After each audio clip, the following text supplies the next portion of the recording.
అందుకే విధంగా ఈరోజు ఇందిరమ్మ ఇండ్ల విషయంలో మనం ఎంత జాగ్రత్తగా ఉన్నామో చూడండి.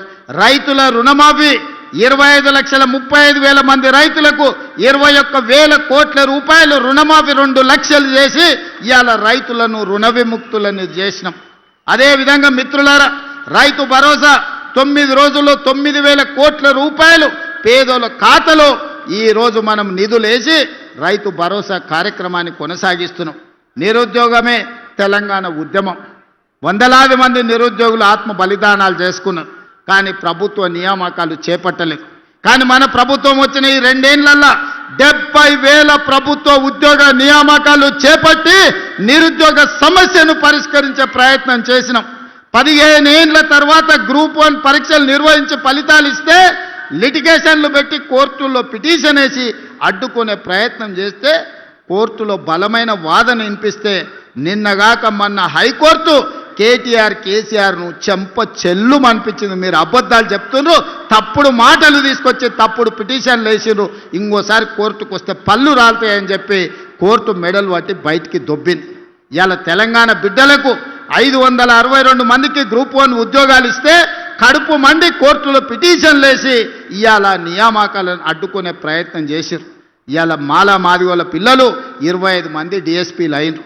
బలహీన వర్గాలోళ్ళు ఇవాళ గ్రూప్ 1 ఆఫీసర్లు అయినరు, ఆర్డీఓలు మంచి అధికారులు అయినరు. వాళ్ళు అది చూసి ఓర్వలేకపోతారు. ఎప్పుడు మా కళ్ళ ముందల చేతులు కట్టుకొని నీ బాంచం దొరాని బతకాల్సిన వాళ్ళు ఈ దళితులు, బలహీన వర్గాలు, ఆదివాసీలు గ్రూప్ 1 అధికారులు అధికారం చెలాయిస్తుంటే వాళ్ళ ముందు మేం చేతులు కట్టుకొని నిలబడాలని అని కుట్రతోని కడుపు నిండా విషం పెట్టుకొని గ్రూప్ 1 పరీక్షలను అడ్డుకునే ప్రయత్నం చేసిండ్రు. చదువుకున్న జర్నలిస్టులారా, మీరు ఒక్కసారి చూడండి జరుగుతున్న పరిణామాలు. 2011లో గ్రూప్ 1 నియామకాలు జరిగితే మళ్ళీ 2025లో మన ప్రభుత్వం నియమించే వరకు 15 సంవత్సరాలు గ్రూప్ 1 ఉద్యోగ నియామకాలు చేపట్టలేదు. 23, 24 ఏళ్ళ వయసు పిల్లగాడు పరీక్షలకు పోటీ పరీక్షలకు మొదలు పెడితే 15 ఏళ్ళు అంటే 35 ఏళ్ళు వచ్చినాయి. వాడికి పెళ్ళేం కావాలి, వాడికి పిల్లనే వడియాలి.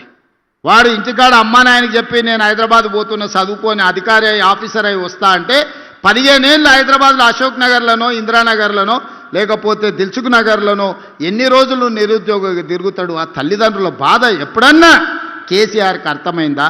ఆయన బిడ్డను నిజామాబాద్ పార్లమెంట్లో ఓడగొడితే 6 నెలలు తిరిగే లోపలనే ఎమ్మెల్సీ ఇచ్చాడు. అల్లుని మంత్రి చేసుకుని, కొడుకుని మంత్రి చేసుకుని, సడ్డకుని కొడుకు రాజ్యసభ ఇచ్చాడు. వినోద్ రావు అని ఆయన సుట్టపోడు ఓడిపోతే ప్రణాళిక వైస్ చైర్మన్ అని ఉద్యోగాలు ఇచ్చాడు. నీకు నీ చుట్టాలు ఎవ్వడు ఖాళీగా ఉండొద్దు, అందరికీ ఉద్యోగాలు ఇవ్వాలి, కానీ పేదోళ్ళ పిల్లలకు ఉద్యోగాలు ఇవ్వొద్దా అని నేను అడుగుతున్న చంద్రశేఖర్ రావు గారిని. ఎన్ని రోజులు ఈ కుట్రలు చేస్తారు, ఎన్ని రోజులు ఈ కుతంత్రాలు చేస్తారు?